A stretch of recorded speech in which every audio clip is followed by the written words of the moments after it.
Leur première cible de la journée, la CRS 41, la compagnie républicaine de sécurité basée à Saint-Cyr-sur-Loire.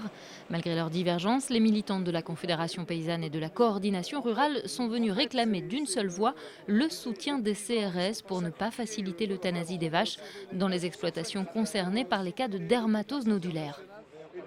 Si les forces de l'ordre, gendarmes mobiles ou CRS posent les boucliers, posent les casques, il n'y aura pas d'abattage. Objectif atteint, si on pouvait effectivement avoir ce genre de geste de la CR 41 et des autres et des gendarmes mobiles. On leur demande de protéger, de maintenir l'ordre, mais en aucun cas de s'opposer aux agriculteurs et de laisser en fait nos manifestations aller au bout, à savoir ne pas arriver à l'abattage.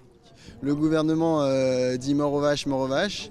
Donc là, ironiquement, on est venu protéger donc d'autres vaches. Donc on est devant la caserne des CRS, donc pour protéger ironiquement les CRS d'un abattage.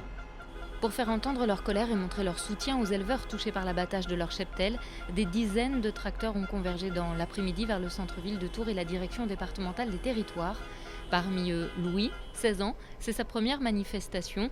Lui rêve de devenir céréalier, mais il n'en est pas moins solidaire des éleveurs bovins touchés par cette crise. J'ai envie de montrer qu'on est là, qu'on soutient notre métier, et puis qu'on donne toute la force qu'on peut, quoi. Même à ce pauvre agriculteur qui a vu ses vaches partir, quoi.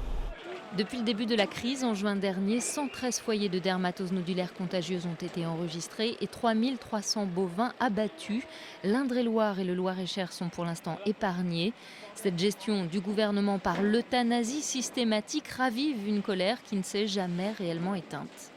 Quand on voit ce qui s'est passé dans l'Ariège, mettre 500 gendarmes devant 300 agriculteurs, c'est pas tolérable. Se faire canarder de gaz par hélicoptère, c'est pas tolérable. On n'est quand même pas des bandits, on est là pour nourrir la France, on aime notre métier, on veut faire de la nourriture noble et on le fait, donc on aimerait bien être respecté. Cette journée de mobilisation s'est conclue ici devant la préfecture avec le dépôt de pneus mais aussi de fumier devant les grilles. Une délégation est actuellement reçue par le préfet. En fonction des discussions, de nouvelles actions pourraient être envisagées. Mais tous les agriculteurs que nous avons rencontrés aujourd'hui sur le terrain sont assez clairs sur ce point.